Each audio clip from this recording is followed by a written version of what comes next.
Good evening, everyone. Thanks for joining us for the news at 11. I'm Richard GEARHART. Karina Corral has the night off. Grover Beach city leaders are taking steps to regulate short-term rentals. Homeowners frustrated with rentals and those who rent out their homes on sites like Airbnb spoke out at a meeting tonight.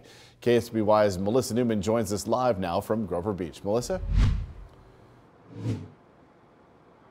Richard, the City Council meeting just wrapped up a few minutes ago. City leaders will be continuing to discuss this ordinance that would create regulations for the first time on short-term rentals and create differences in the rules and regulations for rentals when a homeowner lives there versus when a homeowner is not there. But there are still steps to be taken before the ordinance is finalized. I, for the life of me, never thought that all of a sudden I'd wake up one day living in the middle of a hotel district. It's an issue that impacts dozens of neighbors across Grover Beach as more people are using technology to list their homes online for short-term rentals. Yesterday we had visitors from Germany, and 2 Chinese couples and an Estonian couple are coming later this week. On Monday, Grover Beach City Council members took in input from community members as they look to create an ordinance regulating these short-term rentals. Here. So we have one question was with regards to permits and capping.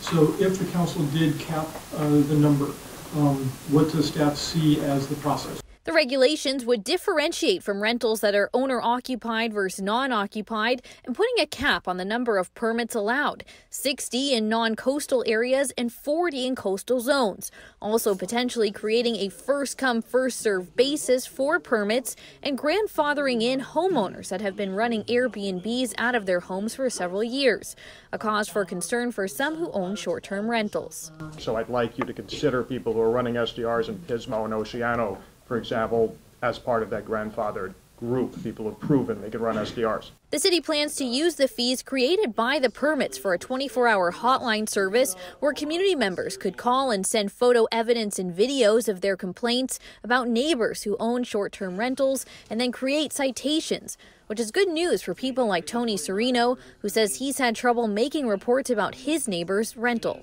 I deal with a house where there are more people in that one house than in the other 7 houses combined. I'm woke all the time. This has got to stop. The council still has some finite details to work out, but they did vote for a total number of people that can be in a rental, and that varies depending on how many bedrooms you have in your home. The council will be revisiting this ordinance on June 17th. Live in Grover Beach, Melissa Newman, KSBY News. All right, Melissa, thank you very much. Even if the ordinance does pass, it still has to go through the Coastal Commission. City does stand to make money from the potential ordinance, as it would require those rentals to start paying transient occupancy taxes. That could go into effect September or October.